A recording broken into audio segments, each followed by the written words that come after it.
Today we are going to begin studying the sonnet. Sonnets are a specific type of poetry that have a regular format.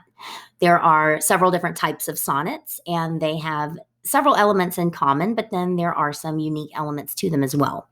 Today we are going to start by studying the Italian sonnet, also called the Petrarchan sonnet, and then on Wednesday we will look at the English or Shakespearean sonnet. Before I tell you what the structure of the sonnet is, I want to give you an opportunity to figure it out yourself. So take a look at the 4 samples of sonnets that you have here in the handout, which you can open the PDF of on Kidim. There is this one, Sonnet 42 by Petrarch, and then these 3 examples are also Petrarchan sonnets. So take a minute and examine their format and see what commonalities you can find between them. Pause the video and then play it again once you have come up with a few conclusions.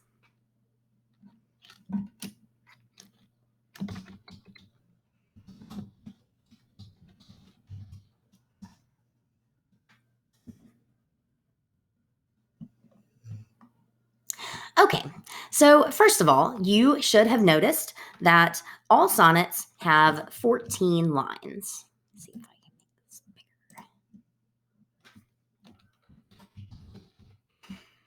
And you may have also noticed that those sets of lines are divided up into 2 sections.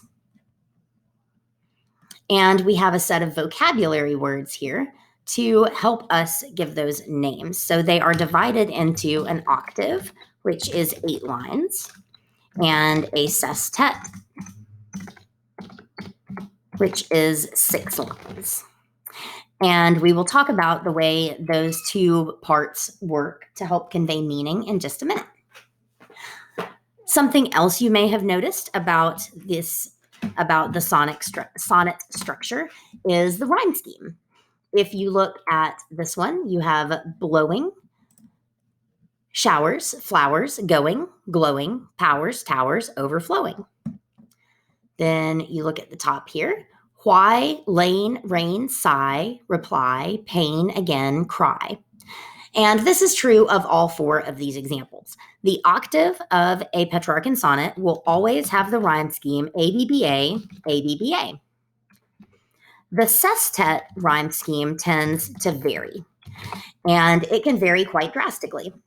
This one goes B outworn, Lee forlorn, C horn. So that's a really easy example of CD, CD, CD. But another example here, white, all, height, night, appall, small. So this one instead goes C, D, D, B, C, C. Right? All, white, all, height. No, I got that wrong. Sorry. C, D, C, C, D, D.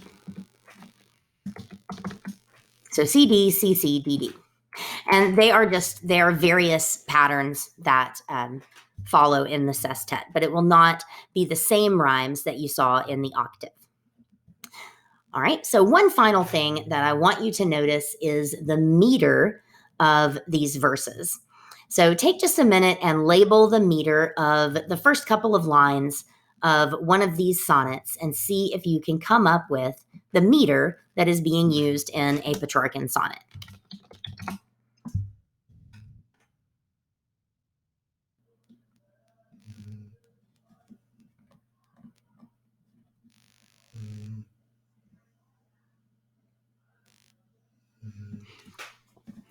All right, hopefully you paused the video and you have had time to figure this out. So if you look at William Wordsworth, for example, here, then you have a pattern of the world is too much with us late and soon. Looking at Edna St. Vincent Millay, what lips my lips have kissed and where and why. I found a dimpled spider fat and white. What you should be coming up with is that these lines are iambic, and there are a total of 10 syllables, which means that these sonnets are written in iambic pentameter. And so that shows us the common structure of all of these sonnets. Now, the last thing I would like to cover before we move on to looking first at Petrarch's poem together, and then giving you an opportunity to examine one of these poems on your own, is to talk about the relationships between the octave and the sestet. And this relationship that occurs between them is the key to what makes a sonnet such a powerful poem. Poets choose to write a sonnet because it's a very strict form, and a poet has to really manipulate their words and choose their words carefully to fit their idea into 14 short lines with this concise meter. You can see they look kind of like little squares because of how tight the meter and the poem are.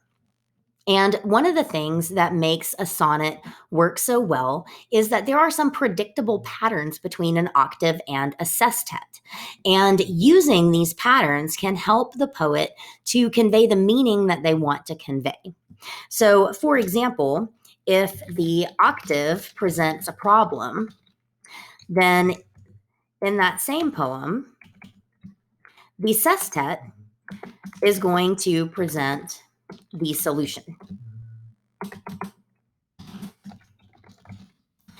If the octave presents a problem that is universal, or a situation that is a universal situation, then the sestet might make it more personal. Or you might have that the octave presents a situation and then the sestet shows a contrast to that situation. Sometimes the octave will ask a question and the sestet will provide the answer. You can probably start to see a pattern occurring here that, and these are reversible. It could be that there is a personal situation in the octave and then the sestet gives the universal application, or it could be that there is a contrast presented in the octave and then a comparison in the sestet. These are reversible. The idea is just that there is something going on in the octave that the sestet then responds to. And figuring out the relationship between the octave and the sestet is what unlocks the meaning of a sonnet. We are going to see that at play up here in Sonnet 42 by Petrarch that we will go over together. We will go over this during the live lesson, and then I will post that live lesson later so that you can watch that video and understand how this works.